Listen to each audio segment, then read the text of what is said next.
Buenos días. Desde ACE, institución prestadora de servicios de salud, y en particular desde la Dirección de Niñez y Adolescencia y de la Dirección de Salud Mental, nos abocamos a elaborar esta guía o este documento en donde de alguna forma lo que pretendemos es dar algunas pautas para poder abordar temáticas que nos ocupan hoy como trabajadores de la salud y como uruguayos, para poder dar señales claras a la población acerca de algunas cuestiones que debemos enfrentar en la pandemia. Sabemos todos lo difícil que resulta para todos los uruguayos y las uruguayas, y sobre todo para aquellas poblaciones que están haciendo frente a esta pandemia con niños y con adolescentes en sus hogares. El desarrollo del niño y del adolescente, particularmente, es algo que debemos enfrentar pensando no solamente en las consecuencias que esto está teniendo hoy, sino en el futuro. Nos vemos enfrentados, lamentablemente, a muchas pérdidas en el día de hoy, y nosotros necesitamos claramente poder sostener estas pérdidas desde una situación de salud. Esto implica dar herramientas a los padres, a los educadores y a los propios trabajadores de la salud para poder cuestionarnos y para poder ser creativos frente a las dificultades que se nos presentan día a día. Hemos estado pensando con la colega acerca de algunas cosas que se observan en el día a día, tanto en los niños como en los adolescentes, frente a pérdidas de familiares o de gente de su entorno. Evidentemente, las pérdidas adquieren un valor muy importante cuanto más cercanas sean al entorno del niño o del adolescente. Pero todas las pérdidas movilizan y tienen consecuencias en el futuro, y estas consecuencias serán mayores o menores en la medida que podamos transitarlas de una manera saludable, de una manera adecuada a las posibilidades que tengamos. Entonces, en primer lugar, tenemos que saber que toda esta situación nos da miedo a los adultos y le da miedo a los niños y a los adolescentes, por supuesto. Entonces, es bueno hablar de ello. Los adultos tenemos que oficiar de sostén y tenemos que poder hablar humanamente de lo que nos sucede, porque somos figuras referentes y porque necesitamos sostener al otro, y el otro está esperando por nuestro sostén. De manera que hablar claramente, habilitar la palabra con el valor simbólico que la palabra tiene para todos, es fundamental. A veces nos da miedo exponernos frente al otro, nos da miedo hablar de nuestros sentimientos, nos parece que esto puede acelerar procesos desventajosos para el niño, para el adolescente, y sin embargo, todo lo contrario. Cuando nosotros logramos poner las cosas en palabras, seguramente algo de eso, el solo hecho de hablar, ya nos está permitiendo ordenarnos, nos está exponiendo al esfuerzo de tener que ordenar nuestras ideas y nuestros pensamientos, y de esa forma poder empezar a elaborar lo que nos pasa. Entonces, en ese sentido es que creemos que hablar de la situación de pandemia, hablar de la situación de pérdida y hablar de la muerte también como parte del ciclo vital, ¿verdad? Los seres humanos nacemos, vivimos y también terminamos de vivir. Y eso es algo que nos cuesta mucho aceptar, pero así como empezamos a vivir, también terminamos. Entonces, es bueno poder hablarlo con la mayor naturalidad, pero también hablándolo, vuelvo a repetir, con todo lo que nos genera, con todos los sentimientos que eso nos genera. Sortear dificultades implica también eso, ¿no? Poder hablar de estas. Es el primer paso, reconocerlas.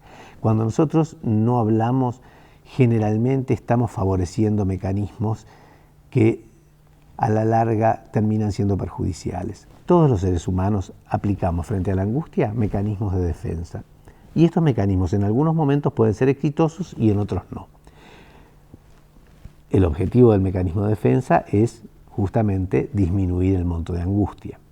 Ahora, todo tiene un precio. Cuando nosotros logramos disminuir el monto de angustia y como consecuencia perdemos una parte de la realidad, el precio es muy caro. Entonces necesitamos hablar de esto con franqueza, porque justamente cuando nosotros empezamos a utilizar mecanismos que no son los adecuados o los empezamos a utilizar de una forma sistemática, de una forma que no es plástica, de una forma que no se adapta a las situaciones, ahí podemos encontrarnos con futuras complicaciones en nuestra salud.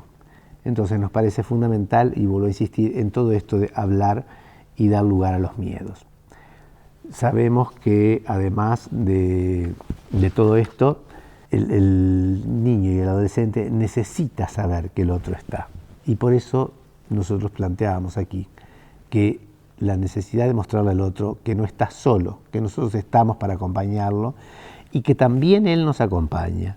No solamente nosotros acompañamos, también el otro, el acompañado, también nos sostiene. Y esto es importante reconocerle al otro, porque eso también nos muestra la parte humana nuestra.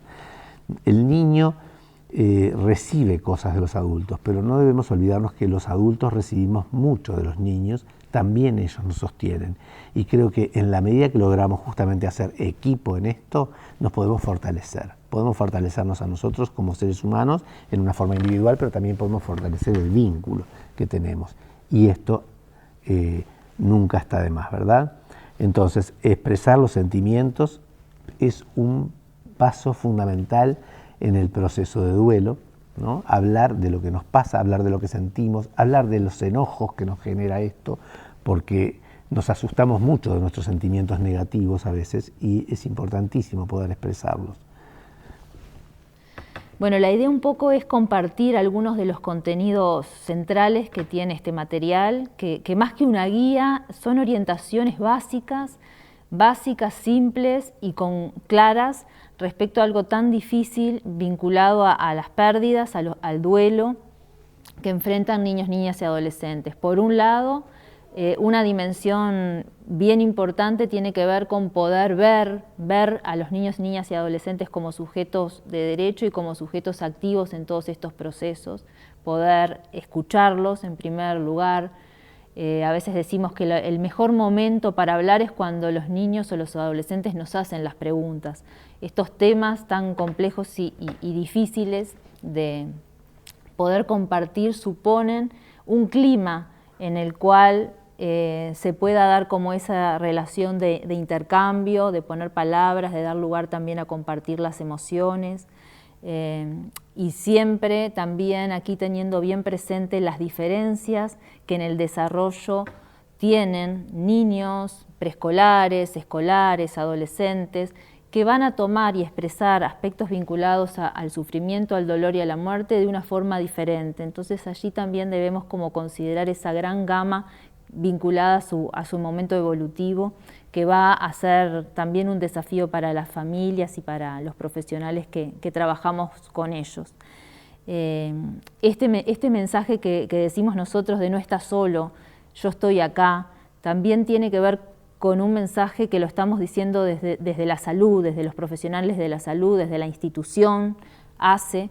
Estamos también dando este mensaje a la población, a los profesionales, de que este tema es un tema relevante, pero para poder abordarlo necesitamos estar acompañados. Es un tema que lo podemos atravesar en la medida que tenemos el apoyo y la posibilidad de compartirnos para poder transitar estas situaciones tan complejas. Otro punto importante tiene que ver con algo que también en niños, niñas y adolescentes a veces ocurre, que tiene que ver con que los procesos de sufrimiento, de duelo y de muerte solemos ocultarlos o diferirlos en el tiempo. No les transmitimos esta información en el momento en que está pasando. Y esto en realidad es importante saber que no es una práctica que nosotros vamos a recomendar. Niños, niñas y adolescentes tienen derecho a saber, porque necesitan también formar parte de los procesos de despedida, de saber qué es lo que está pasando. Lo que no lo decimos, lo ponemos en cuerpo, lo actuamos, y eso también nos va generando como algunas dificultades, que en la medida que como familiares y profesionales damos un mensaje claro, hablar de esto es importante, cuando el niño o el adolescente nos pregunta, poder dar una respuesta, en la medida que podamos, también asumiendo que las familias están pasando por estas mismas situaciones de sufrimientos, y hay veces el miedo a quebrarse puede ser, o a que llegue la angustia, puede ser un elemento que nos haga ser esquivos a las preguntas, en tener presente que mostrar también estos sentimientos que a nosotros como adultos nos supone la muerte o la pérdida de un familiar o ser querido, también forma parte de un acto importante que debemos poder compartir, y lejos de ser un elemento de debilidad o enfermedad, es un elemento que habla también de nuestra salud, del tipo de vínculos que tenemos con las demás personas, y la posibilidad de compartirla, de expresarla, es también otro aspecto que debemos promoverlo. Debemos promover, poner en palabras, debemos promover la expresión, y no olvidar que para los niños pequeños, por ejemplo, es a través del juego, a través del dibujo, a través de lo lúdico, donde ellos van a ir pudiéndonos mostrar cómo están, qué es lo que van necesitando, y allí como mundo adulto también estar atentos y poder sumarnos como a este escenario, al escenario que niños pequeños tienen respecto al juego. En los adolescentes vamos a tener otras manifestaciones más vinculadas también a su estado de ánimo, la irritabilidad. A veces se puede acentuar estas necesidades de las huidas o de las salidas a ese mundo privado, al reposo, y bueno, de alguna forma intentar respetar estas diversas formas. Existen diversas formas de despedirnos, diversas estrategias que tanto familias como personas van utilizando, pero allí también el COVID nos trae como otra situación que se aleja de lo que son las prácticas habituales respecto a las despedidas en hospitales, los velatorios. Hay una serie de situaciones que en la situación de COVID tienen otra forma, y allí debemos como poder darnos lugar a crear, a ser creativos, y que esa situación no nos inhabilite a tener la posibilidad de despedirnos de todas formas de los seres queridos. Y allí, por ejemplo, si pensamos en niños y niñas y adolescentes, está el tema de hacer cartas, hacer dibujos, pero que haya un tiempo y un lugar de esa despedida en este contexto diferente, que debemos poder darle igual un lugar, aunque sea una forma nueva a la que habitualmente teníamos o conocíamos. Allí también me parece que está bien importante incorporar otro punto que toca este material vinculado a la culpa.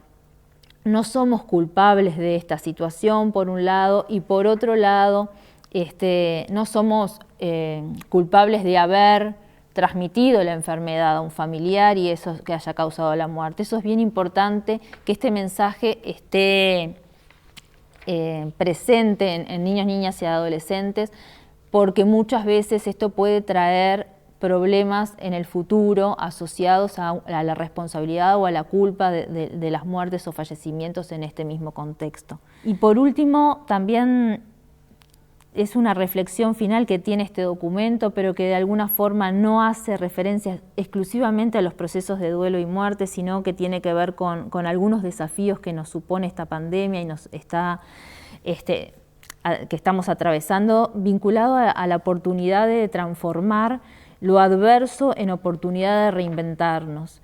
Y allí, esto que decíamos, poder tener más tiempo para encontrarnos, para compartir lo que sentimos, lo que nos pasa, nuestros miedos, nuestros dolores y también nuestras visiones de la vida, a qué vamos a darle valor, qué vamos a dejar en segundo plano, poder como acercarnos a lo verdaderamente importante. Y allí también entra como en juego lo vinculado a lo familiar, lo comunitario y lo social. En estos procesos de muerte, en estos procesos de pérdida y de duelo hay un ámbito fecundo para trabajar estos aspectos que tiene que ver con los procesos familiares, pero también poder tener la mirada de cómo las comunidades y cómo a nivel social como uruguayos también podemos darle como un sentido y acompañarnos desde la dimensión humana en lo que tiene que ver con las pérdidas y con la muerte.